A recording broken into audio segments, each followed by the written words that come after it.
Kamusta? Ngayon babalikan natin ang mga kwento ng mga itim na personalidad na halos limot na ng kasaysayan.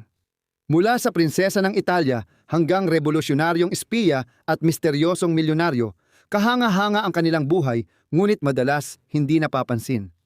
Kaya samahan ninyo ako habang ating tinutuklasan ang lahat ng ito at marami pang iba. Noong 1905, inupahan ni John Pierpont Morgan si Belle de Costa Green bilang tagapangalaga ng kanyang aklatan. Naging malapit sila kaya mabilis kumalat ang tsismis tungkol sa relasyon nila. Sa huli, naging isa sa pinakamagagandang aklatan ang koleksyon niya at kumita siya ng milyon-milyon. Pero may nakakagulat na lihim si Belle, isang lihim na kapag nabunyag ay maaaring sumira sa lahat.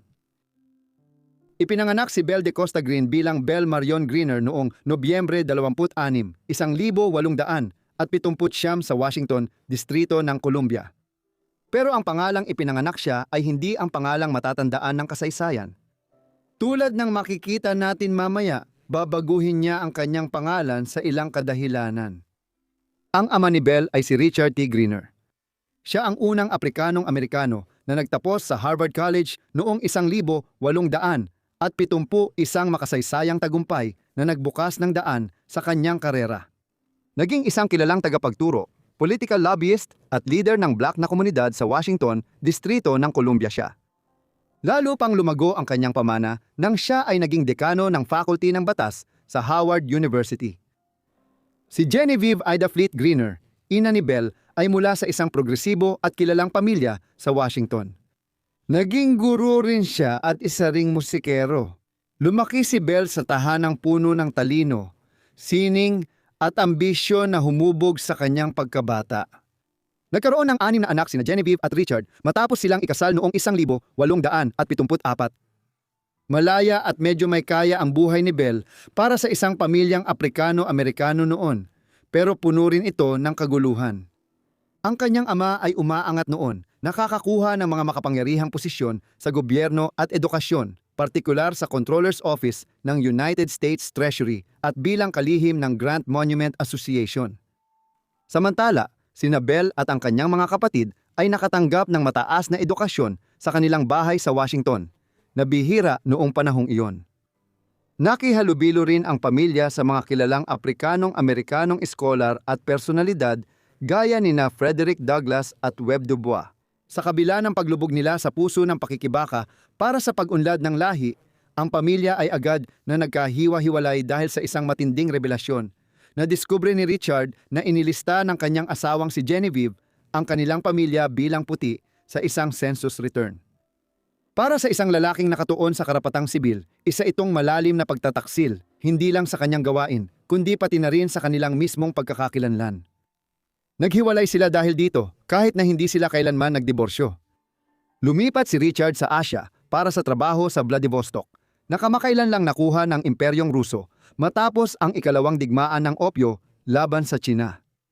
Doon, lihim siyang nagpakasal sa Haponesang si Mishi Kawashima at nagkaanak sila ng 3. Matapos maghiwalay ang kanilang magulang, lihim na binago ni Belle at mga kapatid ang apelyido nila. Tinanggal ang letrang R mula Greener naging Green. Iniwan ni Belle ang gitnang pangalan niyang Marion at ginamit ang Da Costa para suportahan ang pag-angkin sa lahing Portuges at ipaliwanag ang medyo maitim niyang kutis. Habang nagpapanggap bilang Europeo, sumunod ang kanyang ina at binago ang kanyang apelyido sa pagkadalaga bilang Van Vliet upang magkunwaring may dugong Dutch. Nagawa nila ito at nakalusot bilang may lahing Europeo, kahit African-American sila, dahil medyo maputi ang balat. Kalaunan, lumalim ang mga gawa-gawang ito at naputol ang ugnayan nila sa pinagmulan bilang African-American. Lumayo si Belle at mga kapatid niya sa ama at kahit nabuhay ito hanggang 1922, bihira na lang silang magkita nang tumanda si Belle. Noong 1876, inalok si Belle ng posisyon at scholarship sa Northern Cemetery for Young Ladies sa Massachusetts. 3 taon siyang nanatili dito pagkatapos ng summer school sa Amherst College. Maikli lang ang posisyong ito pero naging mahalaga sa kanyang paghubog at pag-aaral ng pagkatalogo at pag-archive ng aklatan. Panahon ito kung kailan sinisikap ng mga pamahalaan at institusyon na ayusin at kataluguhin ang napakaraming dokumentong naipon sa loob ng mga siglo at madalas lang nakatambak sa basement. Noong 1902, na-recruit si Bell ng Princeton University para magtrabaho sa prestihiyosong aklatan at archive. Dala ang mataas na edukasyon at espesyal na kurso para sa mga librarian mula Amherst. Sa 3 taon, pinabuti niya ang kakayahan at naranasan ang pagsasabuhay ng teorya. Dito rin niya nakilala si Junius Spencer Morgan II. Si Junius ay pamangkin ni Jean-Pierre Pont Morgan, pinakamakapangyarihan at mayamang tagapundo ng korporasyon noon. Tulad ng ibang Guild Age giants, ginamit ng pamilya nila ang yaman sa kawanggawa at si Junius ay kilalang taga-suporta ng aklatan at sining sa Princeton.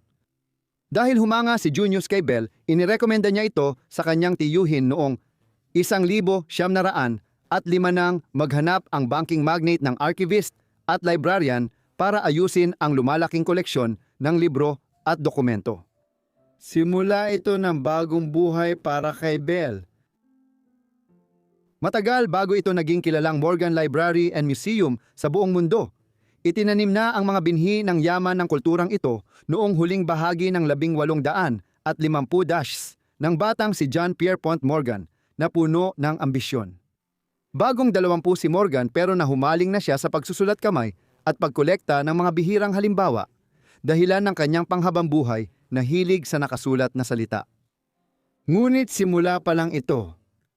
Habang yumaman si Morgan, lalo ring lumakas ang hilig niya sa koleksyon. Ang pagkahumaling na ito ay nagbunga ng isang kamanghamanghang imperyo ng bihirang aklat, sinaunang manuskrito, stained glass, guhit, lumang eskultura at iba pa. Noong ipakilala si Bell sa kanya, noong 1905 lumawak at naging magulo na ang mga koleksyon ni Morgan. Isang magulong tambak ng artipakto na walang ayos. Ang aklatan ay kasing ganda lang ng kakayahan nitong mapuntahan ng walang istruktura. Gusali itong puno ng mga kamanghamanghang bagay na di mahahanap ng iba. Si Bell, gamit ang talino at bagong pananaw, ay pumasok para baguhin ang koleksyon. Ngunit kaya niya ba ang trabaho? Noong inupahan si Bell de Costa Green, noong 1905 ang magiging Pierre Pont Morgan Library ay malayo pa sa pagiging pampublikong institusyon na kilala natin ngayon. Nakatago ito sa isang pribadong gusali sa Madison Avenue. Ito ang personal na taguan ng yaman ni John Pierpont Morgan. Naging tagapangalaga ng aklatan ni Morgan si Bell at inatasang ayusin ang maraming materyales. Sa pagiging masinop at matyaga, sinimulan niyang isa-isang ilista ang koleksyon ayon sa tema at uri. Ginawang kaayusan ang dating kaguluhan. Sa unang pagkakataon, madaling matagpuan ang mga gamit nang hindi na kailangang maghanap ng matagal, kaya't ang magulong tambak ay naging isang maayos na aklatan. Pero hindi pa rin tumigil si Bell. Sa mga taon, nag-organisa siya ng events at exhibition para ipakita ang koleksyon ni Morgan. Lumawak pa ang papel ni Bell, higit sa pagiging tagapag-ingat ng aklatan. Naging pinagkakatiwala ang tagapayo siya at parang personal na katulong ni Morgan. Habang lumalaki ang reputasyon ng pamilya Morgan sa kanilang pagkakawanggawa, dumarami rin ang mga taong lumalapit upang humingi ng pondo para sa mga proyektong pangsining, pang-agham at pangkultura. Lahat ay nagnanais ng parte sa yaman ng sikat na bangkero. Si Bell, gamit ang talas ng pakiramdam at mata, ang naging tagapagsala. Siya ang unang depensa, maingat na sinusuri ang mga tagapagsumite at panukala at tanging karapat-dapat sa pansin ni Morgan ang pinapapasok. Dahil sa pagiging malapit ni Bell kay Morgan, kumalat ang tsismis na lampas sa propesyonal ang kanilang relasyon at nagtagal ito ng mahigit 1 siglo. Noong 1926 si Bell at 68 si John Pierpont Morgan nang magkita sila. Kahit may asawa, kilala siyang babaero at nagkaroon ng maraming kabit. Inamin pa ni Green na sobra siyang nahumaling dito. Hindi niya kailanman diretsong kinumpirma o itinanggi ang mga chismis na ito, ngunit nang tanungin siya kung naging kabit ba siya ni Morgan, sinagot daw niya ng, "Sinubukan namin." Isa ba itong pilyong biro o isang palihim na pag-amin? Nanatiling mailap ang katotohanan. Pero kapag tiningnan mo ang pambihirang tiwala at yaman na ipinagkaloob ni Morgan sa kanya, maaaring mapaniwala kang may nangyayari talaga sa pagitan nila. Kalaunan, tumanggap si Bell ng sahod na $10,000 kada taon katumbas ng mahigit 300,000 ngayon. Isang bihirang halaga para sa librarian. Nang pumanaw si Morgan noong 1913, iniwanan din niya si Bell ng nakakagulat na $50,000 sa kanyang huling habilin, nakatumbas ng mahigit $1.5 milyong sa panahon ngayon. Bakit napakalaki ng kabutihang loob? Ginawa ba niya siyang milyonarya dahil lang sa kanyang kahanga-hangang trabaho na hindi maikakaila o may mas malalim pa bang nagbuklod sa kanilang dalawa? Tinatanong din kung ano ang nalaman ni Morgan sa pinagmulan ni Bell. Nagpakilalang puting babaeng may lahing Portuges, ngunit isa talaga siyang itim na babae na maingat na binuo ang kanyang pagkakakilanlan para malampasan ang mahigpit na hadlang ng lahi noon. Dahil sa napakaraming oras na magkasama sila, nagtatrabaho ng magkatabi, naglalakbay, nag-uusap, posible bang hindi talaga alam ni Morgan o pinili lang niyang ipikit ang mata na bighani sa talino at alindog ni Bell? Nakakalungkot, walang malinaw na ebidensya at puro haka-haka lang ito. Pinaniniwala ang hindi naging magkasintahan sina Morgan at Bell at hindi rin alam ni Morgan ang totoong pagkakakilanlan ni Bell. Pagsapit ng dekada 1910, malinaw na ang posisyon ni Bell ay higit pa sa pagiging isang librarian lamang.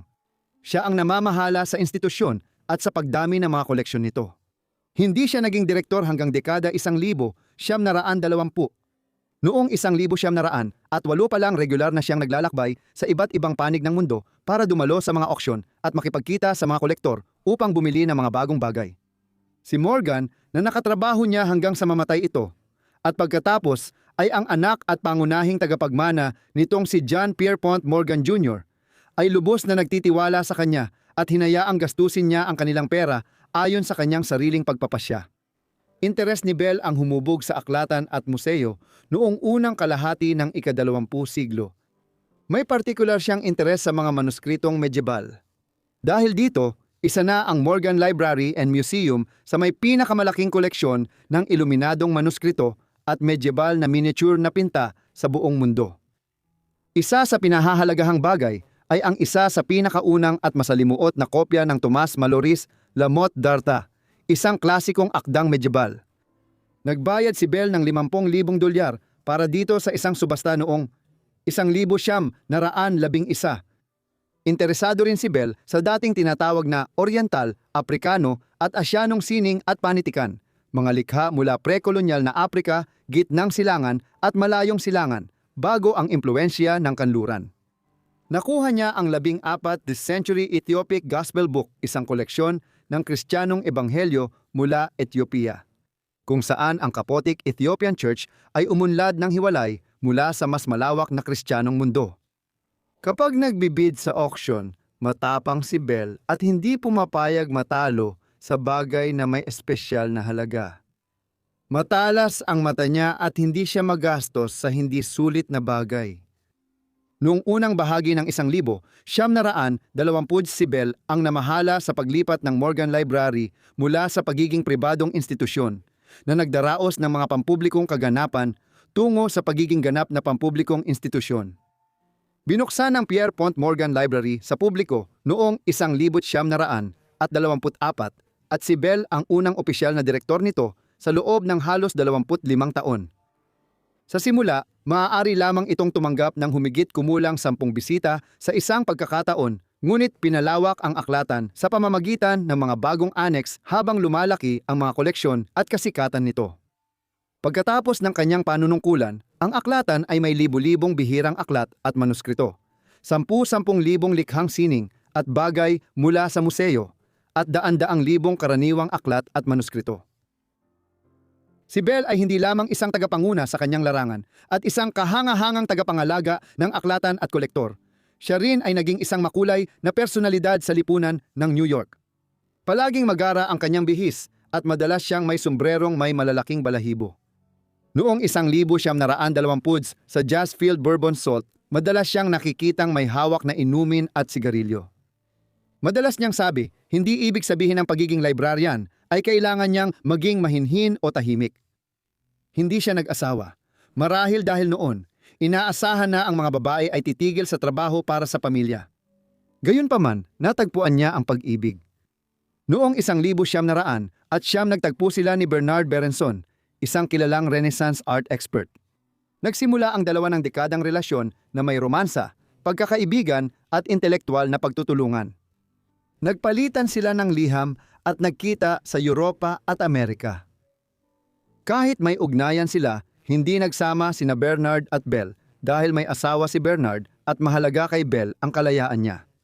Ang kanyang ina, si Genevieve, ay nakatira kasama niya sa malaking bahagi ng kanyang huling mga taon at naging mahalaga rin ang papel ni Belle sa pagpapalaki ng isa sa kanyang mga pamangkin.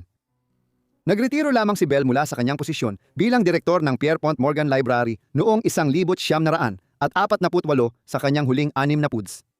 Mahina na ang kanyang kalusugan noong panahong iyon.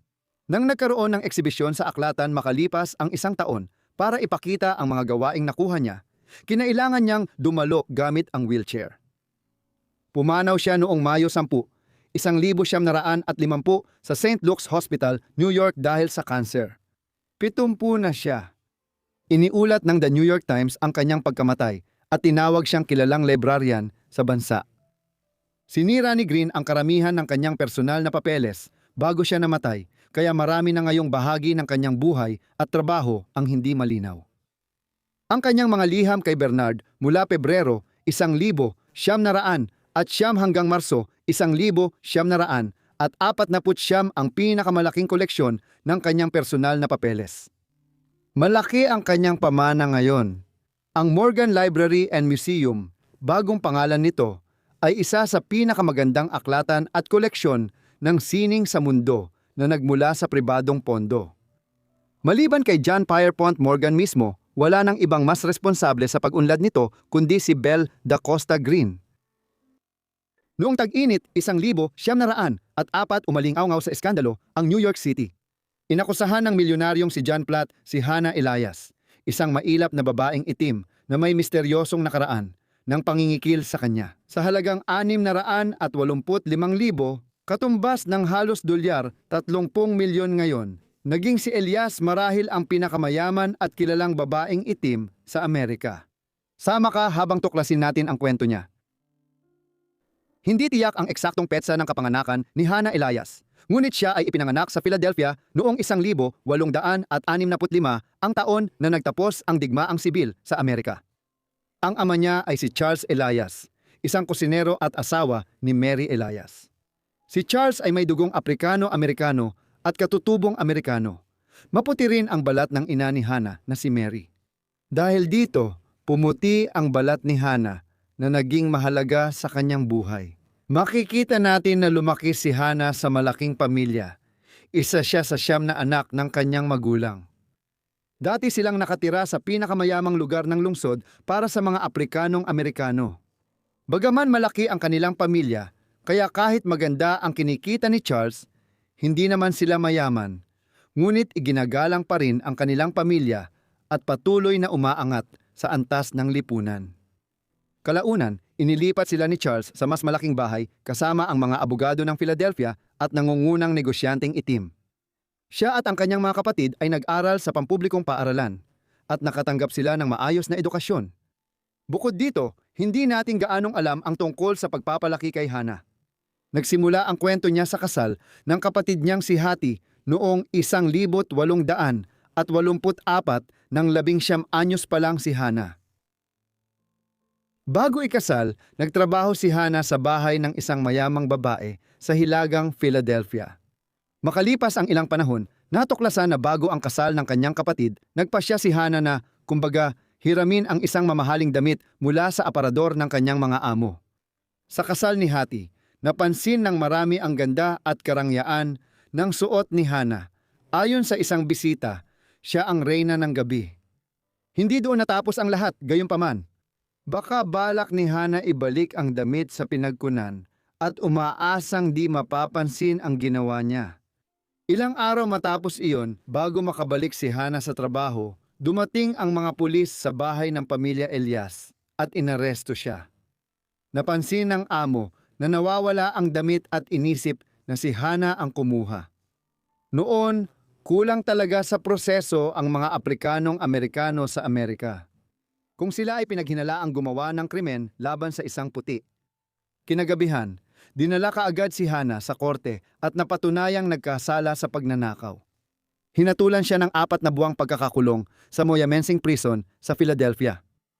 Doon siya ikinulong kasama ang nasa 40 iba pang babae. Ang natitirang bahagi ng bilangguan ay puno ng mga lalaki. Marami sa kanila ay naroon dahil sa mararahas at hindi mailarawang mga krimen. Dito niya lilipasin ang 4 na buwang sentensya at dito magsisimula ang pagbabago ng kanyang buhay patungo sa dilim. Ang maagang pagkakasangkot ni Hannah sa krimen ay humubog sa buhay niya. Nang matapos niya ang kanyang sentensya at sinubukang bumalik sa kanilang bahay, hindi na siya pinayagan ng kanyang ama na tumira kasama ang kanilang pamilya. Walang pera at tirahan, napadpad siya sa New York at agad nagsikap mabuhay sa alam niyang paraan. Sa lalong madaling panahon, naging prostitute siya. Matatagpuan ito sa Tenderloin District ng New York, isang lugar na puno ng hotel at gabi-gabing tipunan ng mga babaeng nagbibigay ligaya. Mahirap ang naging simula rito para kay Hannah. Nabuntis siya noong 1885 at nanganak ng isang anak na babae na pinangalanang Clara sa simula ng 1886 na kanyang ipinamigay para ipaampon.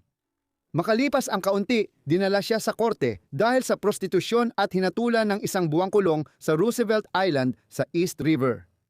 Nakatakas agad si Hannah at naging mas maingat sa pamamahala ng kanyang gawain.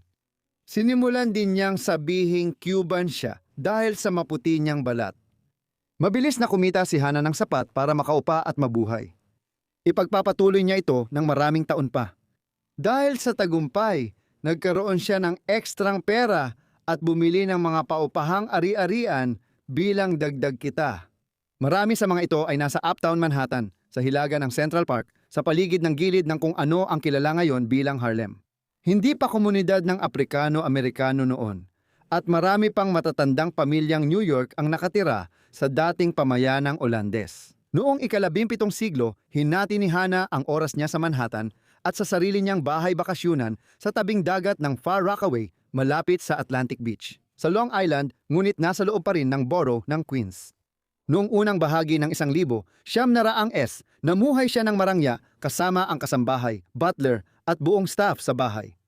Lalong lumalakas ang tsismis tungkol sa kanyang yaman at balang araw mabubunyag ang katotohanan sa likod nito bilang malaking eskandalo sa New York.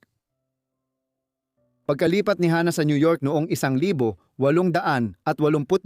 binisita siya ni John R. Platt. Noon, isa siyang mayamang negosyante sa New York na ipinanganak noong 1820 at yumaman sa pagbebenta ng plate glass. Dahil sa pagkikita nila sa Manhattan, noong 1887, naging mas madalas ang pagkikita ni Platt at Elias. Bago pa ang cellphone at modernong komunikasyon, madalas lumipat ang mga babae sa Tenderloin District para iwasan ang police raid. Nakatuklas si Hannah at ang kanyang kasintahan ng lihim na paraan para magkausap tulad ng iba. Gamit ang mga pangalang Bessie at Papa, naglalagay sila ng coded na anunsyo sa classified section ng New York na pahayagan. Mga mensaheng nagsasabi kung saan sila magkikita tuwing gabi. At ang mga gabi ni Hannah at John ay hindi lang basta panandali ang romansa. Ang kanilang lihim na relasyon ay tumagal ng maraming taon. Si John Platt ay may asawa at kilala sa New York. Mahalaga ang pag-iingat at pinapahalagahan niya ang pagiging lihim ni Hannah. Mabilis siyang binigyan ni Platt ng maraming pera. Kalaunan, ayon sa ulat, binibigyan niya si Hannah ng 2,000 hanggang $6,000 buwan-buwan na katumbas ng 70,000 hanggang $210,000 ngayon. Tinuruan din niya si Hannah kung paano mag-invest sa ari-arian at stocks. Hindi nagtagal, yumaman siya at naging isa sa pinakamayayamang babae sa mundo. Posibleng tanging pinakamayamang itim na babae sa Estados Unidos. Isa sa unang investment ni Hannah, kasama si John Platt, ay isang bahay malapit sa pamilya niya kung saan nagpaupa siya ng mga kwarto. Isang gabi noong 1875, dumalaw si Platt sa isang nangungupahan.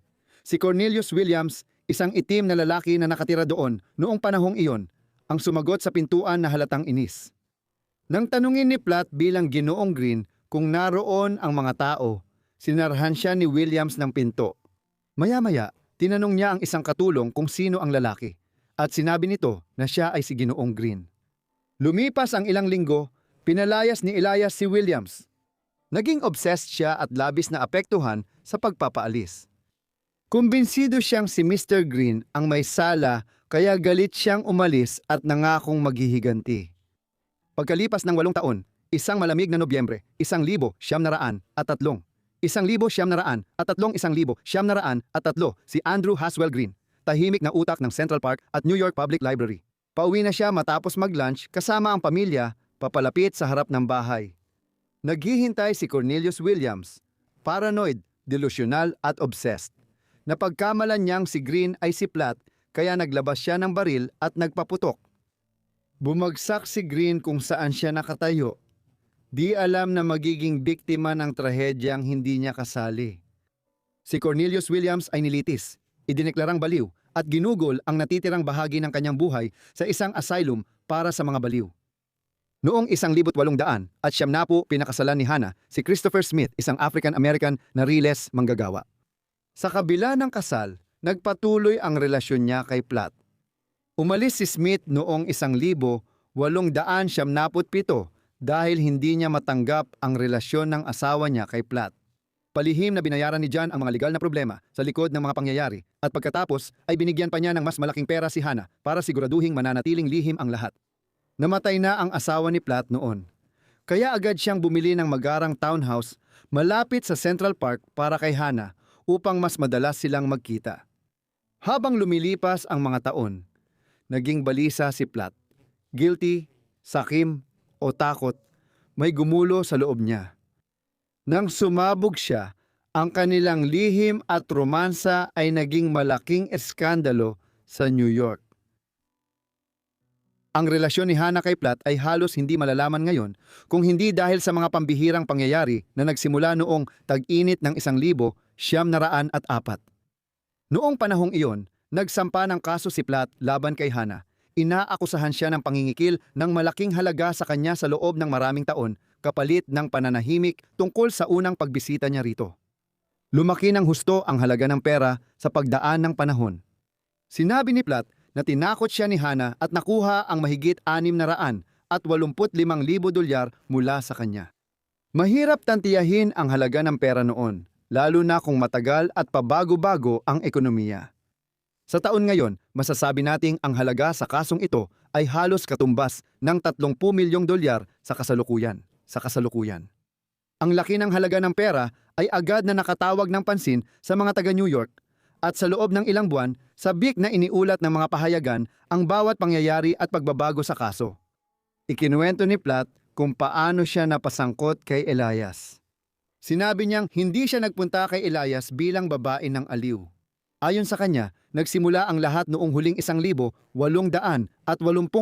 nang napadpad siya sa isang masahehan. Pumunta lang siya roon para magpagaan ng matinding rayuma, hindi para sa ibang mas malapitang bagay. Sinabi niyang bumalik siya roon noong 1870 at tinulungan siya pinansyal para magtayo ng paupahang bahay. Ayon kay mahirap na Platt, hindi niya namalaya na naging biktima siya ng kasamaan ni Hannah na nagsimulang mangikil sa kanya. Kung di siya magbigay ng malaking pera, pupunta raw ito sa pamilya niya at sasabihing matagal na siyang binibisita para sa gabi ng pagnanasa. Si Platt, isang kilalang negosyante sa New York, ay seryosong pinakinggan ng pulisya sa kanyang reklamo. Pero si Hannah ay hindi pumayag sa gusto nila.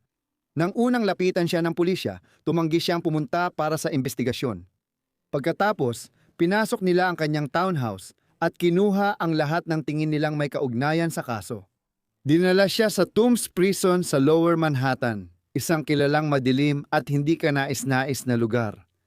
Si Hannah ay nagtagal ng ilang araw na puno ng tensyon sa likod ng malamig na mga pader ng kulungan. Ngunit pagkatapos, sa isang nakakagulat na pangyayari, bigla siyang pinalaya. Walang natagpuang ebidensya ang investigador na tinakot siya ni Hannah para sa pera. Kahit malaking pera ang sangkot, kusang ibinibigay ni Platt ang pera taon-taon. Sa mga sumunod na linggo, naging malinaw na kalahating puso lang ni Platt isinulong ang kaso. Ang tunay na pressure ay nagmula sa kanyang pamilya. Nalaman nila ang lihim niyang binigay na yaman. nagkaroon ng pagkataranta. Akala nila malaking pamana, pero halos nawala na. Kaya gusto nilang may sisihin matapos bawiin ni Platt ang reklamo. Nang walang makita ang pulisya na sumusuporta sa kanila, kinuha ng pamilya niya ang bagay sa sarili nilang mga kamay, dinala si Hannah sa civil court para bawiin ang pera. Pero tulad ng dati, wala rin silang nakuha at pagdating ng 1,905 nawala ang issue at napawalang sala si Hannah. Ipinakita ng pangyayaring iyon ang politika ng lahi sa New York noong unang bahagi ng ika-20 siglo. Halimbawa, habang tinatalakay ng mga pahayagan ang kwento, mas interesado sila sa lahing pinagmulan ni Hannah kaysa sa mismong kaso. At ang ilan pa nga sa kanila ay nagpalabas ng ideya na siya ay isang babaeng ipinanganak sa ibang bansa. Ang kalagitnaan ng 1,900 ang naging rurok ng migrasyon ng mga Europeo sa New York. At ang mga mapanlinlang na headline tungkol sa isang banyagang prostitute na niloko ang isang walang kalaban-labang matandang 80 taong gulang ay kumalat na parang apoy. Ibinunyag ng iskandalo ang malalim na takot at hinala ng lungsod tungkol sa dumaraming bilang ng mga bagong dating na gumugulo sa kanilang mundo. Matagal na nirahan si Hannah sa New York.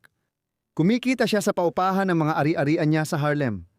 At kalaunan, lumipat siya sa Uptown Manhattan kung saan maaari siyang mamuhay ng mas tahimik. Matapos ang hindi inaasahang kasikatan na nakuha niya noong 1,904,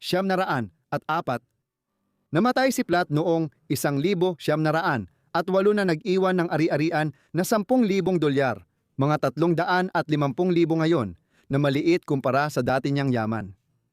Hindi na nakakagulat, wala ni isang bahagi nito ang iniwan kay Hannah at hindi siya dumalo sa libing. Noong dekada 1,910 nasangkot siya sa iba't ibang transaksyon sa lupa sa Harlem, habang nagsimulang umunlad ang lugar bilang kanlungan ng mga maykayang Aprikanong-Amerikano. Noong nagsimula ang Harlem Renaissance, noong 1,920, kaunti lang ang napansin ni Hannah sa paglago ng kulturang Aprikanong-Amerikano rito. Noong 1,923, dahil sa pagod sa patuloy na masamang reputasyon niya sa New York, at marahil upang makaiwas sa ilang kaso kaugnay ng kanyang kaduda-dudang pinansyal na nakaraan, nagpasya siyang tuluyang umalis. Siya at ang kanyang Hapones na butler na si Kato ay sumakay ng barko papuntang Europa at hindi na bumalik. Si Hannah ay sa Pransya na nakatira. Ang mga sumunod na nangyari ay naging pinagmumulan ng mga alamat. Sabi ng isang kwento, namatay siya sa Paris. Sa iba, marangya siyang namatay sa French Riviera noong late 1,920. Isa itong makulay na pagtatapos sa isang makulay na buhay. Magandang hapon ng Oktubre, 1,781, malamig ang simoy ng taglagas sa Yorktown, Virginia. Habang naglakad ang mga sundalong Briton sa patag na bukirin sa hilaga ng bayan. Nakahilera sa tapat nila ang mga sundalong Amerikano, isang pamilyar na tanawin sa mga nakidigma sa kontinente nitong nakaraang 6 na taon. Ang mga lalaking nakauniforme ay naroon para sa seremonya at diplomasyang militar, hindi para makipaglaban. Naroon sila bilang tanda ng pagsuko na magsisimula ng pagtatapos ng revolusyonaryong digmaan. Sa kanan nila, nandoon ang mga opisyal na Pranses sa ilalim ng puti at gintong watawat ng pamilya Bourbon, kasama si Marquis de Lafayette, ang general na tumulong ng malaki sa Continental Army. Sa kaliwa nila, nakatayo ang nanalong Continental Army. Pinamunuan ito ng matapang na si Benjamin Lincoln, na ang pinsang si Abraham ay magiging leader din sa tagumpay ng Amerika sa digmaang sibil. Ang mga regular na sundalong Briton na tiyak na nahihiya na sa pagkakataon ay lalo pang napahiya dahil sa kapansin-pansing pagkawala ng isa sa kanilang hanay. Nagkunwaring may sakit si General Charles Cornwallis ng Britanya. Maraming naghinala na mas duwag ang tunay niyang dahilan, kaya tumanggi siyang pumunta sa Yorktown para isuko ang espada at tanggapin ang pagkatalo ni Haring George. Hindi rin aktibong lumahok sa pagsuko sina Cornwallis at George Washington. Magdudulot ito ng mapayapang pagtatapos ng digmaan. Nakatayo sa panig ng mga Amerikano, kasama ang mga mataas na opisyal ng revolusyonaryong digmaan tulad nina Lafayette at Washington, ay isang mukha na tiyak na pamilyar para sa maraming sundalong Briton na naroon. Hindi ito ang karaniwang maputlang mukha ng sundalong kontinental na tinawag mula sa bukid o trabaho para lumaban para sa kalayaan. Ito ay ang mukha ng isang itim na lalaki, si James Armistead, lingkod at dobleng ahente ng hukbong kontinental. Habang ang iba sa bagong bansa ay di pa rin nagkakasundo sa pagkatao niya. Mahalaga ang papel ni James sa pagsuko ng imperyo at sa Rebolusyong Amerikano. Mas nabigla sana si General Cornwallis nang bumisita siya sa Yorktown kaysa sa pagkagulat ng mga sundalong British noong araw na iyon. Sa nakalipas na ilang taon, inakala niyang si James ay isa sa kanyang pinagkakatiwalaang lingkod na inatasang infiltrate sa Continental Army at magbigay ng impormasyon pabalik sa punong tanggapan ng mga British. Malayo rito, si James ay matagal ng espiya para sa Continental Army. Mahusay niyang ginampanan ang kanyang papel bilang isa sa pinaka-epektibo at pinakamapanganib na espiya ng Amerika. Lahat ng impormasyong nakuha ni Cornwallis kay James sa mga taon ay puro kasinungalingan. Halos walang totoo sa paniniwala ng British Army tungkol kay James. Ang kwento niya ay hindi ukol sa katapatan sa imperyo, kundi sa panahong naging lihim siyang ahente para sa layunin ng Amerikanong revolusyonaryo na nagbigay tagumpay sa mga rebelde. Lubos siyang kinamuhian ni Cornwallis. Sa isang panahon kung saan ang kapalaran ng mga bansa ay nababago ng malalaking galaw ng militar, mga laban ng buhay o kamatayan, at mga nagbabangga ang personalidad ng mga hari at general. Nabigo ang Imperyong Britanya supilin ang rebelyon sa Hilagang Amerika, bahagya dahil sa isang taong tinuring nilang hindi nakikita. Kaunti na lang sa mga Amerikano ang nakakakilala kay James Armistead Lafayette, lalo na ang detalye ng kanyang pinagmulan. Di inasahan ang kahangahangang paglalakbay ng bayani, ngunit mahalaga ang kwento ni James. Hindi lang dahil isa siyang nakalimutang bayani ng Rebolusyong Amerikano, kundi dahil din sa maraming pagbabago sa kanyang buhay. Taliwas ito sa makabagong pananaw sa ugnayan ng lahi at relasyon ng nang-aapi at inaapi. Si James, isang lalaking ipinanganak na alipin, ay nagtrabaho para sa bansang umapi sa kanya at ginamit ang kanyang lahi para pabagsakin ang isang imperyo. Bagamat may galit, maaaring inalok siya ng kalayaan kapalit ng pagsunod, ngunit sa huli ng buhay niya, nagmay-ari rin siya ng mga alipin.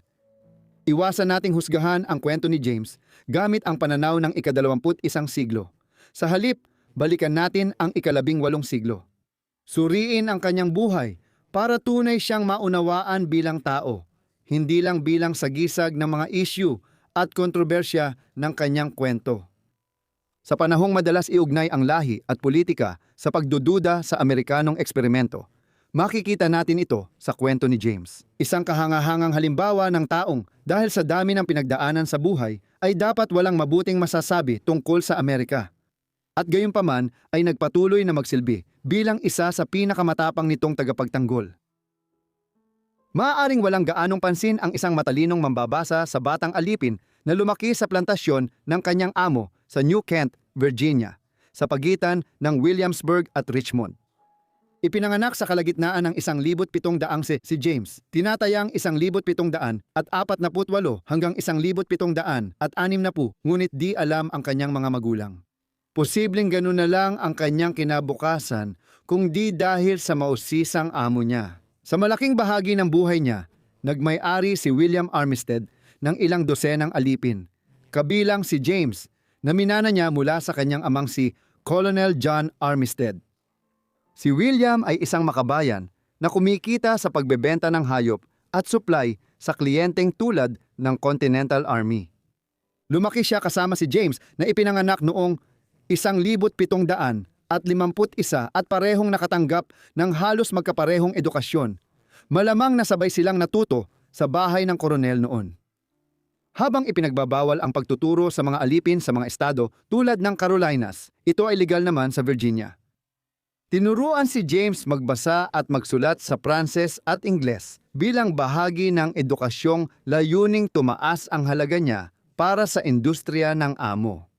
Ito ay isang edukasyon na maglilingkod sa kanya sa mga paraang hindi niya o ng kanyang bagong amo na si William ay inaasahan noong panahong iyon.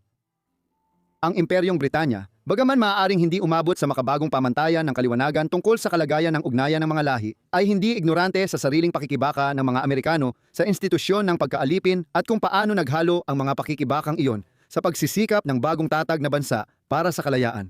Maging ito man ay sa pamamagitan ng isang matalinong estratehiya upang baliktarin ang mga alipin ng Amerika laban sa kanilang mga amo, o isang simpleng layunin na dagdagan ang bilang ng mga tao. Noong 1775, naglabas ng proklamasyon si Royal Governor Lord Dunmore ng Virginia na magbibigay ng kalayaan sa mga alipin na sasali sa hukbong Britanya bilang kapalit ng kanilang katapatan, kahit sila ay may amo o batang pamilya. Ang pagsali ni James sa hukbong Britanya ay maaaring magbanta sa kanyang kinabukasan, lalo na kung kasama pa ang kanyang pamilya. Ngunit ang mabilis na pagtaas ng sigasig ng mga Amerikano para sa kalayaan ay mabilis na ipinapakita kina James at sa kanyang batang amo na malamang hindi na lang magiging tagasilbi si James habang buhay. Dahil sa digmaan sa mga kolonya, nabuo ang mga hindi inaasahang alyansa ng Amerikanong makabayan at iba't ibang bansa na sumusuporta sa revolusyon at laban sa mga Britanong mananakop. Si Marquis de Lafayette ay isa sa mga kakampi. Isang maharlikang Pranses at komandante ng militar na sumama sa mga Amerikano sa ilalim ni George Washington. Bagamat hinahangaan ni Lafayette si Washington, may isa pa siyang dahilan ng katapatan na naglapit sa layunin niya sa mga Patriot. Kinamuhian niya ang pagkaalipin at ipinaglaban ito dahil sa paniniwala sa likas na batas at karapatan ng tao. Ito rin ang nagtulak sa kanya na gumanap ng mahalagang papel sa pagsulat ng Deklarasyon ng mga Karapatan ng Tao at sa Rebolusyong Pranses. Ang mga paniniwala ni Marquis ay nagdala rin sa kanya sa isang hindi inaasahang pakikipag-alyansa kay James Armistead nang sumali ito sa Continental Army sa ilalim ng pamumuno ni Marquis. Ang pakikipag-alyansa na iyon ay mabilis na nauwi sa isang tunay na pagkakaibigan, at ang paghanga ni Marquis sa talino at katalinuhan ni James ay nauwi sa kagustuhang makita ang batang alipin na maging malaya. Mahaba ang landas sa kalayaan at dumaan ito sa digmaang hindi tiyak ang tagumpay. Napansin ni Marquis na nasasayang ang galing at talino ni James bilang sundalo, kaya inalok niya ito ng ibang posisyon. Dakilang paniniktik iminungkahi niya na gamitin ni James ang kagustuhan ng imperyo na kumuha ng mga alipin bilang pambala sa kanyon. Tumakas sa mga Amerikano, sumama sa hukbong Briton, kumuha ng impormasyon at ipasa ito sa hukbong kontinental. Mataas ang panganib ng operasyong ito. Para kay James, kamatayan ang parusa sa mga nahuling espiya. Hindi makakapagdala si James ng papeles na magpapatunay ng kanyang pagkakakilanlan, kaya mas ligtas siya laban sa pagkakatuklas, ngunit wala siyang opsyon magsabi ng totoo kapag napag-usapan. Hindi nakilala ang British Army bilang makatao sa buong digmaang revolusyonaryo. Maraming regular na sundalo ang tumakas dahil sa hindi makataong pagtrato at sumali sa mga magsasaka, tagagiling at tagabayan na bumubuo sa karamihan ng Continental Army. Kung ganoon kalupit ang imperyo sa sarili nitong mga sundalo, mas lalo nilang hindi palalampasin ang isang dobleng ahente, lalo na kung ito ay isang itim na lalaki. Tinanggap ni James ang alok ng Marquis. Pwede sanang tumakas si James mula sa British Army kapag ligtas na siya. Tukso itong kumakain sa konsensya niya kapag naririnig ang alok ng imperyo ng kalayaan sa mga tumatakas na alipin. Mahira para kay James, isang alipin, na tingnan ang mga kolonya ng Amerika at ang kanilang deklarasyon ng kalayaan ng may pag-asa. Paano pipiliin ni James na paglingkuran ang mga nagtutulak ng kalayaan at karapatan gamit ang matitinding salita sa papel? Habang pinananatili rin ang sistema ng pagkaalipin na hindi lang siya ang hawak, kundi pati ang kanyang asawa at mga batang anak sa di makataong kalagayan ng pagkaalipin. Pinili ni James kung maglilingkod siya sa mga Briton para sa tiyak na kalayaan kapalit ng pagsunod sa korona o sa Amerika na walang kasiguruhan ng kalayaan. Ang pilosopikal na paninindigan ng mga Amerikano ay tila malupit na binabaliwala ang sarili niyang kalagayan bilang isang itim na tao. Ngunit hindi nag-alinlangan o nagtago si James sa tahimik na duwag ng kawalang kilos dahil para sa kanya may tungkulin siyang dapat gampanan. Di man mapagkatiwalaan ang korona ng Britanya o Continental Army, alam niyang maaasahan si Marquis de Lafayette. Kaya noong Marso 1781, nagtiwala siya kay Lafayette at naging bagong dobleng ahente ng Rebolusyong Amerikano. Sa isang mapag-ironyang paraan, Ang unang gawain ni James ay magsinungaling para makuha ang tiwala ng iba. Tumawid siya sa linya ng kalaban, nagpapanggap bilang isang tumakas na alipin upang makapasok sa kampo ng mga Briton. Nagkaroon ba ng hinala ang mga regular na unang nakilala si James? Walang duda, marami ang nagduda. Kailangan ng imperyo ng mga tao, kaya't ang garantiya ng kalayaan mula sa gobernador ng hari ay maaaring nag-udyok sa maraming general ng Britanya na balewalain ang posibilidad ng isang itim na alipin na kasali sa rebelyon.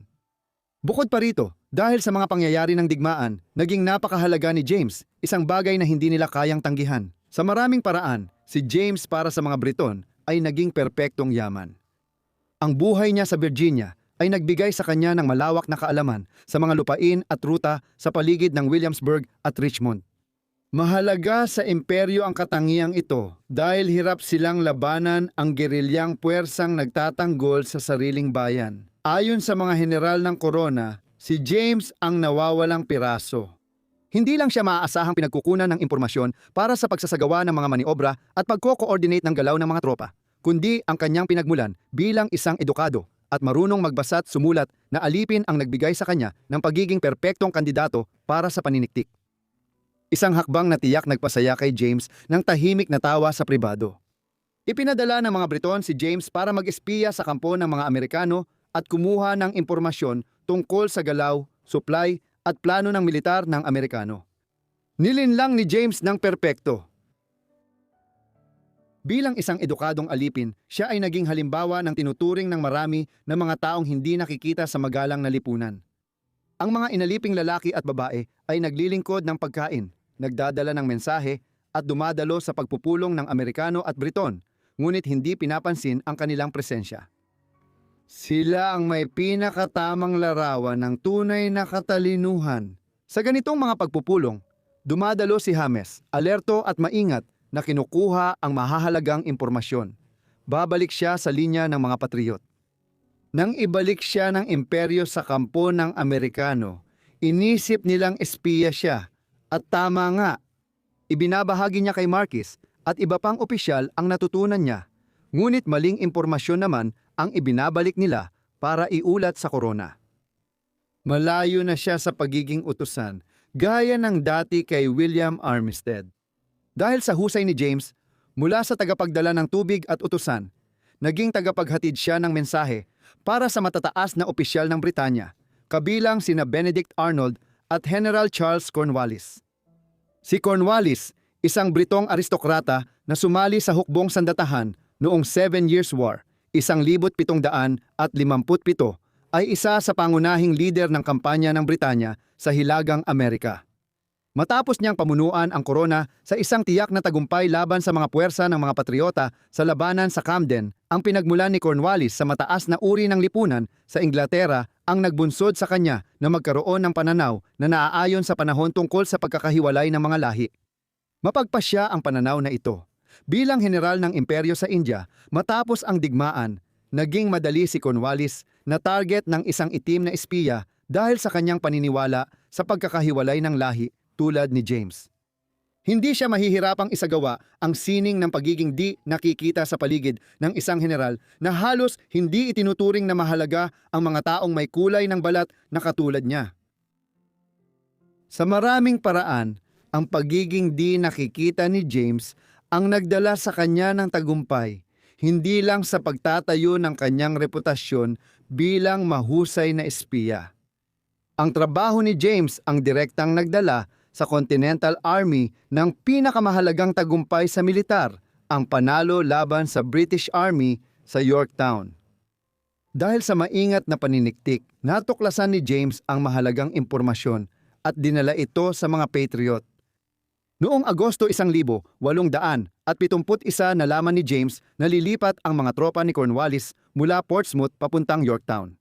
Ayon sa general, ang hakbang ay para makatanggap ng dagdag na puwersa at supply ang mga sundalo sa linya ng supply malapit sa Chesapeake Bay.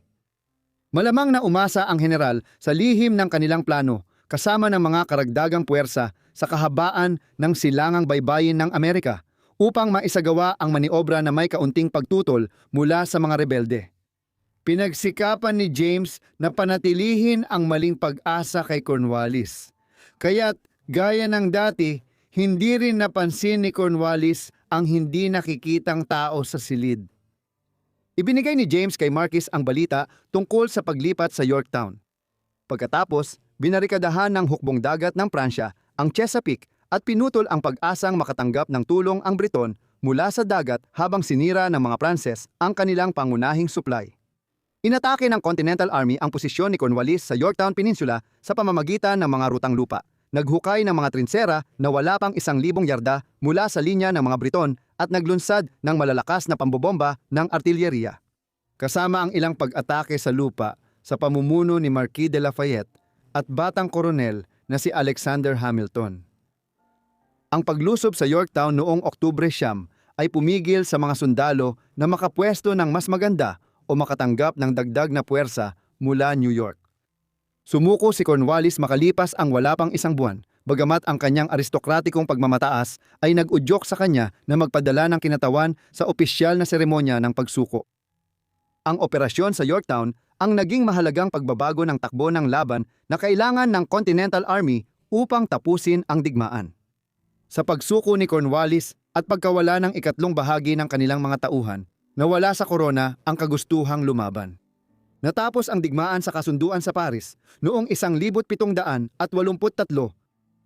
Marahil kakaunti lang sa mga lumagda sa kasunduan o lumahok sa labanan sa Yorktown ang nakaunawa sa papel ng isang natatanging itim na alipin sa tagumpay ng hukbo ni Washington. Noong Oktubre, kung wala ang lihim na impormasyon ni Hames, maaaring nakatakas ang puwersa ng Britanya sa Yorktown mula sa mga makabayan.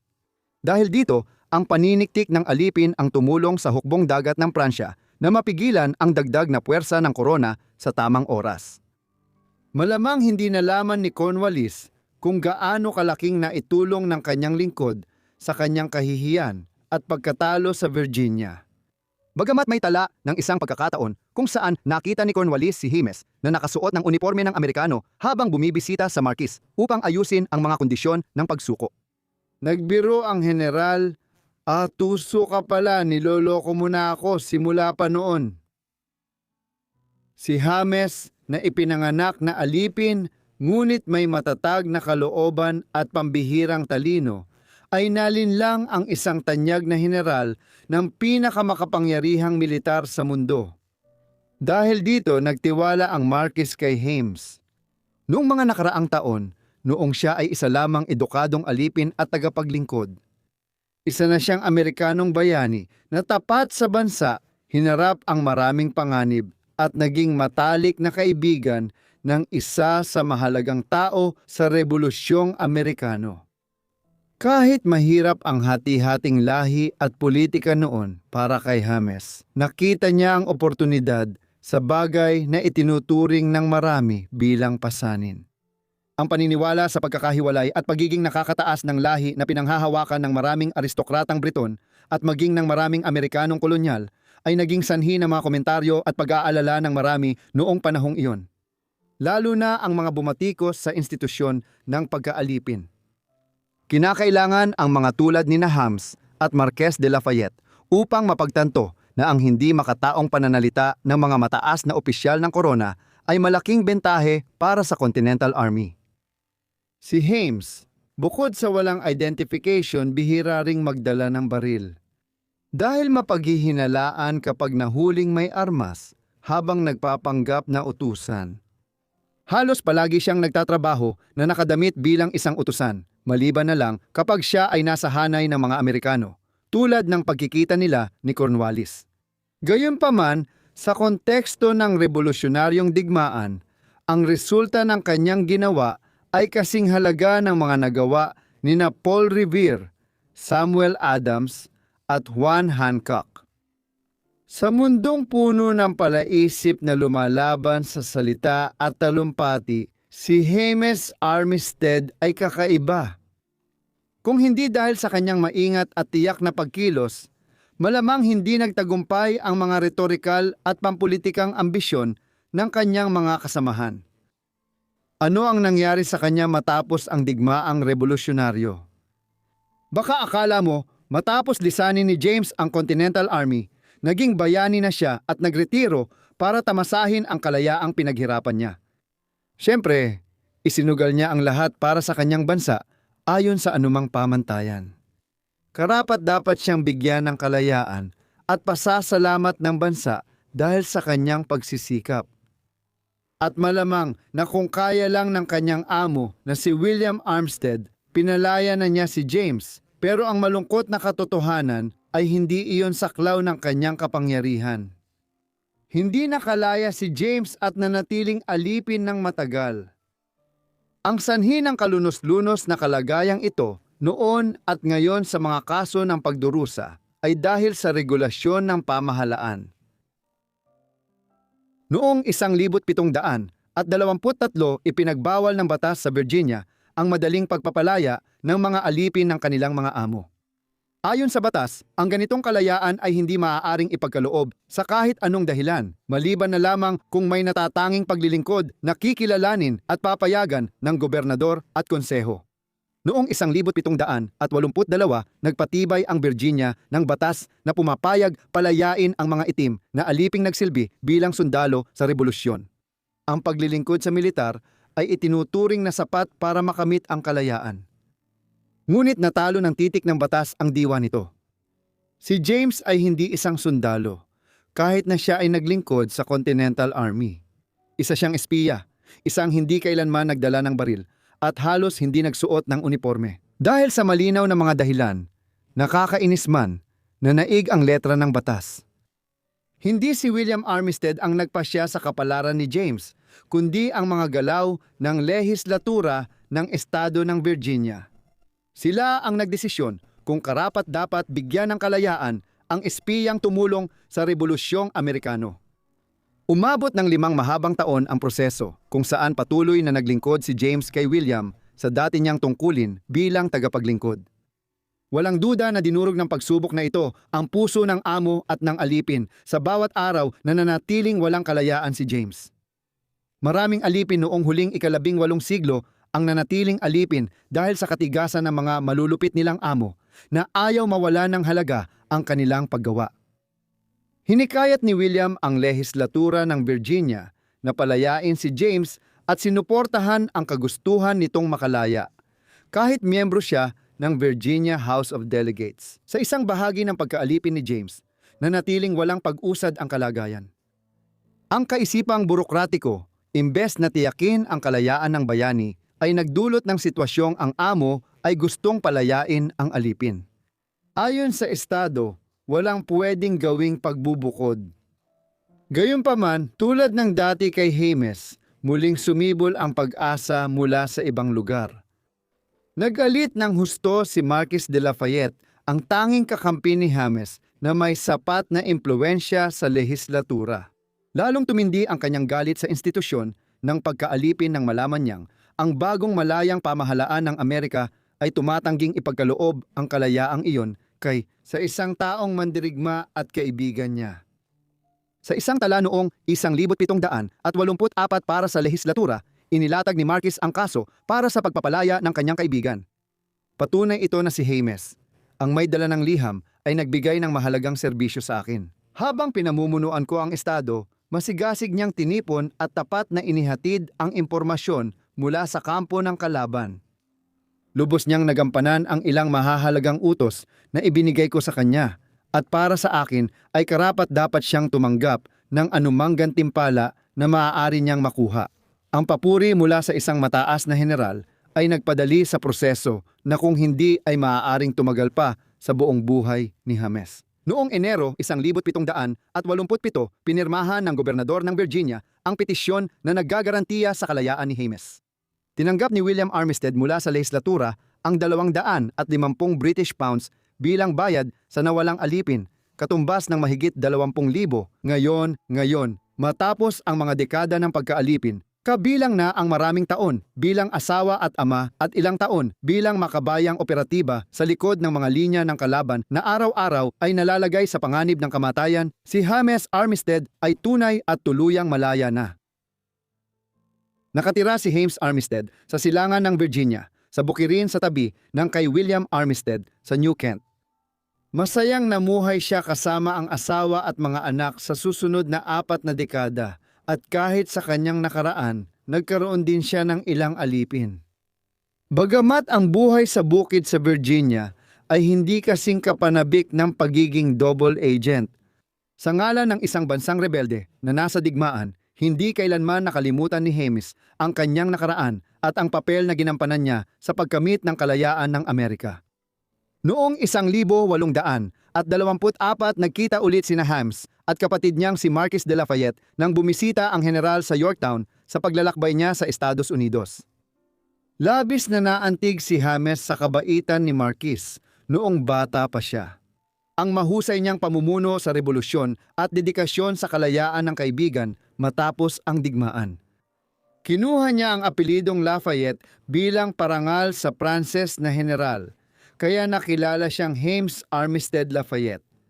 Namuhay siya ng natitirang bahagi ng kanyang mga araw sa tahimik at masaganang pamumuhay. Namuhay siya sa pensyon mula sa digmaan at naging mayamang may-ari ng lupa. Nagkaroon ng 40 ektaryang sakahan na kinilala ng mga pinalayang alipin bilang simbolo ng tagumpay sa pananalapi. Noong 1832 pumanaw si James sa edad na 72 kasama ang kanyang mahal sa buhay. Bagaman may ilang makasaysayang palatandaan para sa kanyang buhay at serbisyo, hindi pa rin alam hanggang ngayon ang kanyang huling himlayan. Maaaring baliwalain ng ilan ang mga pahayag ni James tungkol sa kalayaan, lalo na't naging may-ari siya ng mga alipin. Gaya rin ng ginagawa nila kina Washington at iba pang mga tao noong panahon ng rebolusyon. Para kay James, na nakaranas ng rasismo at pakikibaka para sa bagong bansa, nagpatuloy siya hanggang makamit ang kalayaang maging may-ari ng mga alipin. Maraming makabagong tagapakinig ang mag-aakalang palatandaan iyon na hindi siya kasing moral ng inaakala nila. Oh, sabi ng iba, pagkakamali iyon. Natingnan ang nilalaman ng kanyang buhay at mga nagawa. Sa katunayan, ang buhay ni James ay nagpapakita ng mas malamang at mas hindi komportabling moral na realidad. Kung sina Washington at iba pang kagalang-galang ay nagmamay-ari ng alipin, malamang nga isang palatandaan na kahit ang pinakamoral na mga tao sa kasaysayan ng bansa ay hindi lubos na nakita ang kanilang mga kinagisnang pagkiling at mga bagay na hindi nila napapansin at isang indikasyon na kung sila ay nabigo dito. Dapat nating tanggapin ang katotohanan iyon ng may kababaang loob at maunawaan na pati ang ating makabagong moralidad ay may sariling pagkukulang. Ang Rebolusyong Amerikano ay mahalagang sandali na bumuo ng pampolitika at pilosopikal na pundasyon ng Estados Unidos. Ay naglalaman ng libu-libong maliliit, kadalasang nakakalimutang mga kwento ng tapang, katalinuhan, at pambihirang moral na lakas ng loob ng mga karaniwang tao. Isa si James Armistead Lafayette sa mga kwentong isinilang sa mundong may diskriminasyon, pagkaalipin at galit sa lahi. Patuloy na pinili ni James na makita ang mga pagsubok na nakaharang sa kanya bilang mga oportunidad, hindi bilang mga hadlang. Ang pagsali niya sa Continental Army na ngayoy mukhang malinaw na makabayang desisyon ay maaaring nagbunga ng iba't ibang resulta. Hindi ipinangako ng Marquis ang kalayaan kapalit ng tapat niyang paglilingkod. Nagtiwala si James sa kapalaran at sa pagkakaibigan niya kay Marquis. Sa huli, magkakaroon ng katarungan. Ang tiwala at walang hanggang debosyon ni James sa kalayaan ang nagtulak sa kanya sa karerang pinapangarap lang ng marami sa kanilang estado. Ang kanyang tagumpay sa kabila ng pagkaalipin at matibay na loob sa paghaharap sa mga hadlang ay sumasalamin sa diwa ng rebolusyong niligtas niya. Si James ay hindi isang estadista, orador o pilosopo. Kakaunti lang ang kanyang mga isinulat maliban sa sarili niyang petisyon para sa paglaya.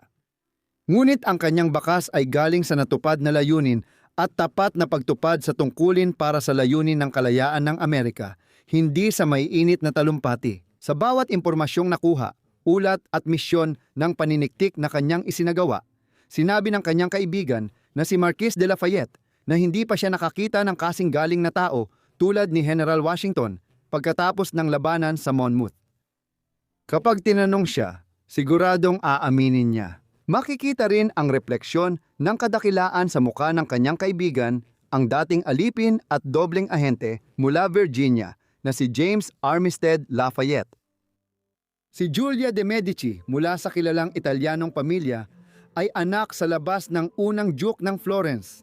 Akala ng marami ang ina ng Duke ay taga-Hilagang Aprika, kaya't nakuha ni Giulia ang lahi niya. Gayunpaman, lahat ng palatandaan ay nagpapahiwatig na lalaki siyang parang isang prinsesa. Noong 1537, nagbago ang lahat. Si Giulia Romola di Alessandro de Medici ay ipinanganak noong bandang taong 1535 sa lungsod ng Florence. Anak siya ni Alessandro de Medici, Duke ng Florence, at posibleng unang itim na pinuno sa Renaissance Europe. Mula pagkasilang, nasangkot na si Giulia sa mga lihim, politika, at kapangyarihan. Para maintindihan ang kanyang kwento, tingnan natin ang kanyang pinagmulan at angkan. Si Giulia ay mula sa pamilyang Medici na nag-ugat sa Mugello, Tuscany. Nagpayaman sila sa kalakalan at nagtayo ng Medici Bank, pinakamalaking bangko sa Europa noong 1400 C. Ang yamang iyon ang nagpaangat sa kanila sa kapangyarihan sa Florence, lalo na kina Cosimo de Medici at apo niyang si Lorenzo ang Dakila. Sila ay mamamayan lang sa pangalan. Ngunit nagbago ito noong 1532. Ang ama ni Giulia, si Alessandro de Medici, ay ipinanganak sa Florencia noong 1510. Ayon sa opisyal na tala, ang kanyang ama ay si Lorenzo di Piero de Medici, Duke ng Urbino, na direktang konektado sa pangunahing linya ng Medici. Maraming historiador ang nagsasabing anak sa labas ni Alessandro kay Giulio de Medici na naging Papa Clemente V. Ang kanyang ina ay si Simonetta da Colabecchio, isang babaeng pinaniniwalaang naging tagapaglingkod sa sambahayan ng Medici, na naging dahilan ng paminsan-minsang pang-iinsulto kung saan tinutukso siyang tinatawag na Alessandro Colabecchio. Si Alessandro, kilala bilang Il Moro dahil sa maitim niyang balat, ay naging sanhi ng haka-hakang si Simonetta ay Aprikano o may dugong Aprikano. Si Jean Nestor, isang Pranses na manunulat, ay nagsabing noong 1560 na ang ina ni Alessandro ay isang alipin na Moro. Bagaman hindi pa ito napatutunayan at pinagtatalunan pa, maaaring manatiling misteryo magpakailanman ang katotohanan tungkol sa kapanganakan ni Alessandro. Ngunit isang bagay ang malinaw, si Giulio de Medici na magiging Papa Clemente V ay itinuring siyang parang anak, labis ang suporta at kakaibang pagprotekta sa kanya. Lalo pang kumalat ang mga usap-usapan sa Florence dahil sa paboritismo ni Giulio. Nakatanggap siya ng mataas na edukasyon, sinanay sa diplomasya at digmaan, at namuhay sa piling ng elite ng Florence. Kaya, sa kabila ng pagiging anak sa labas, siya ay tinrato ng may pabor at inihanda para sa pamumuno. Habang lumalakas ang kapangyarihan ni Giulio bilang papa, tumaas din ang katayuan ni Alessandro. Noong 1527 sa digmaan ng Liga ng Cognac, napaalis ang pamilya Medici sa Florence dahil sa malaking pag-aalsa. Tumakas si Alessandro at namuhay sa pagpapatapon ng ilang taon. Noong 1529 nagkasundo si Papa Clemente V at Emperador Carlos V. na ibalik ang pamumuno ng Medici. Pagkatapos ng 10 buwang pagkubkob, bumagsak ang Florencia at noong 1531 muling namuno ang mga Medici bilang tunay na pinuno. Itinalaga si Alessandro bilang pinuno ng estado ng Florencia at noong 1532 opisyal nang ginawa ang kanyang posisyon. Siya ang unang namananang Duke ng lungsod sa ilalim ng bagong konstitusyon na nagpatibay sa kanyang kapangyarihan. Ang pag-angat ni Alessandro ang nagtapos sa Republika ng Florencia at nagpasimula ng Medici Dynasty. Bilang isang Duke, may halo-halong reputasyon siya. Tinuturing siya ng taga-suporta bilang tagapagtanggol ng mahihirap, praktikal at makatarungan. Pero ayon sa mga kritiko, lalo na sa mga ipinatapon matapos ang 1530 na pagsalakay, mas madilim ang kanilang paglalarawan. Tinawag siyang mapaniil, walang kakayahan at tiwali. Namuhay siyang marangya at mapagpakasasa, kasama ang maraming kalaguyo tulad ni Taddea Malaspina, isang maharlika mula sa pamilyang Malaspina ng Masa. Nagkaroon sila ng 2 anak, si Julio, 1532, at si Julia, 1535. Sa panahong ito, ang mga sanggol ay nakatira sa kanilang ina na inaalagaan ng mga kasambahay. Kasama ang lahat ng yaman bilang mga anak ng Duke. Bagamat parehong walang titulo, kinilala sila ni Alessandro at sinigurong maayos ang kanilang kalagayan. Sa huli, Medici sila, kaya may natatanging pwesto sila sa palasyo. Kahit walang opisyal na tala ng pagtatalaga niya sa kanila bilang tagapagmana, naniniwala ang maraming historiador na may plano siya para sa kanila.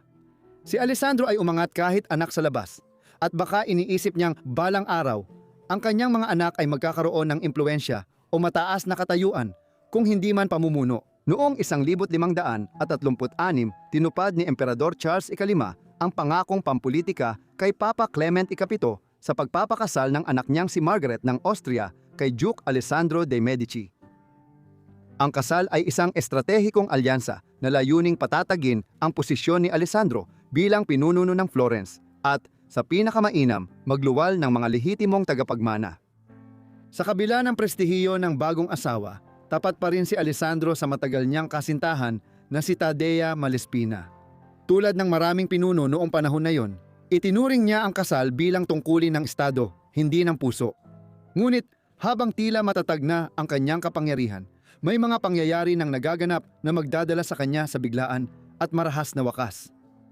Noong gabi ng Enero 6, 1537, tinawag si Alessandro sa pribadong pagpupulong at pinaslang ng pinsan niyang si Lorenzino de Medici. Namatay si Alessandro sa edad na 26 na walang lehitimong tagapagmana. 14 na taong gulang si Margaret ng Austria noon at hindi sila nagkaanak. Ilang buwan matapos siyang mamatay, ipinanganak si Portia mula sa isa pang kirida na hindi na nakilala sa kasaysayan. Ang misteryosong kapanganakan niya ay nagdagdag ng intriga sa kontrobersyal at maikling pamumuno ni Alessandro. Sa biglang pagkamatay ni Alessandro, nagbago agad ang kapangyarihan sa Florence at nadala sa gulo ng politika ang kanyang mga anak.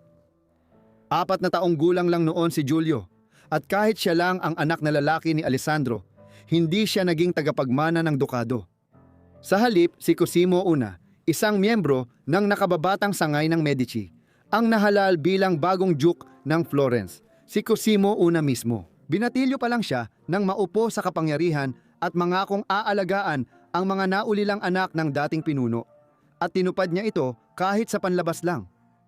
Si Julia ay ipinadala sa Villa di Castello, isang tahimik na ari-arian ng pamilya malapit sa Florence.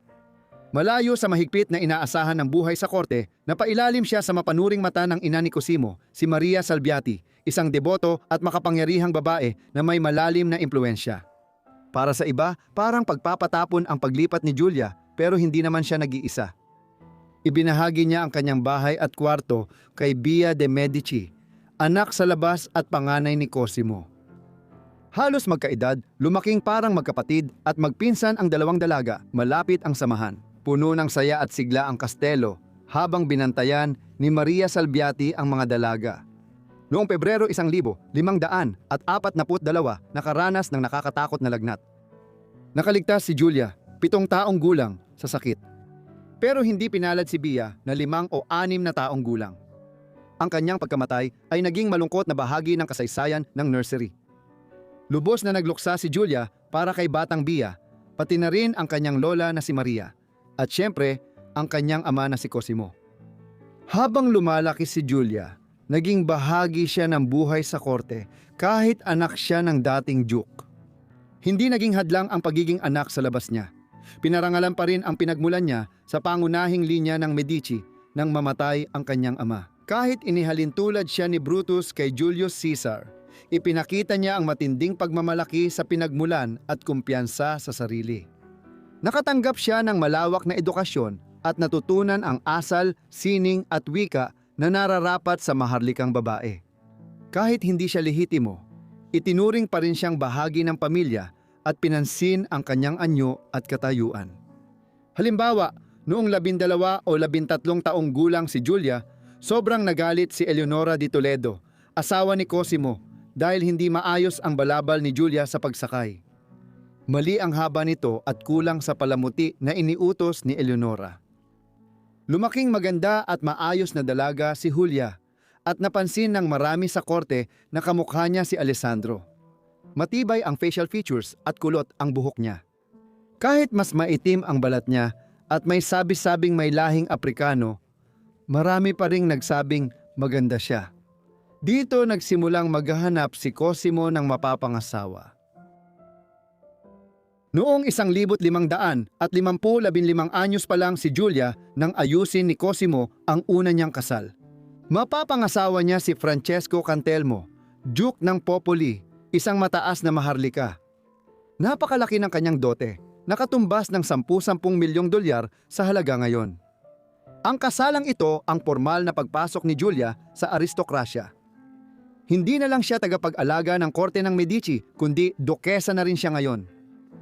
5 taon ang lumipas. Noong 1555 muling bumalik ang trahedya nang pumanaw si Francesco Cantelmo at naiwan si Julia bilang isang balo sa kanyang maagang edad na 20.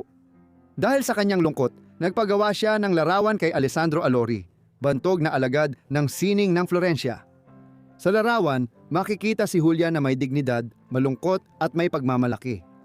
May katabing magarang inukit na upuan na pahilig ang sandalan. Iba't ibang suhestyon ang ibinigay ng mga historiador ng sining kung ano ang kinakatawan nito. Ang iba ay naniniwala na ito ay bundok na inaakyat ni Hercules, habang ang ilan ay nagsasabing sumisimbolo ito sa bundok Laverna, sagradong katolikong lugar na kaugnay ni San Francisco ng Assisi.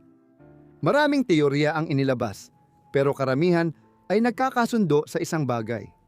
Ang pagpipinta ay sagot ni Julia sa mga puna ukol sa lahing hilagang Aprikano ng lola niya at sa pag-aasawa nito sa kutsero mula Colobecchio. Sa kabila ng mga mungkahing ito, may art historian na nagsasabing hindi talaga si Julia ang nasa larawan noong siya'y nabalo. Si Julia ay naglaan ng maraming oras sa Augustinian Convent ng San Clemente sa Sangallo. Si Porcia, kapatid niya sa ama, ang abadesa roon, at tinulungan ni Julia ang kumbento sa pera. Naging patron siya ng iba pang institusyong Augustinian at inialay ang sarili sa debosyon at kawanggawa sa mahihirap sa mga panahong ito. Noong 1550 muling nag-asawa si Julia, ngayon kay Bernardetto de Medici, pinsan ni Cosimo I. Pagkalipas ng 1 taon, nanganak siya ng lalaking anak na pinangalanang Alessandro bilang paggalang sa ama niya. Sa simula ng kanilang kasal, madalas magdaos ng marangyang pagtitipon at sumali sa diplomatiko sina Julia at Bernardetto, ngunit may mga sigalot pa rin sa buhay sa Florence. 3 taon matapos mamatay ang asawang si Eleonora di Toledo, kinuha ng 46 anyos na Grand Duke Cosimo I ang 23 anyos na kirida na si Eleonora degli Albizzi. Nagkaroon sila ng 2 anak, isang babaeng ipinanganak, 1566 na namatay noong sanggol pa, at si Giovanni na isinilang.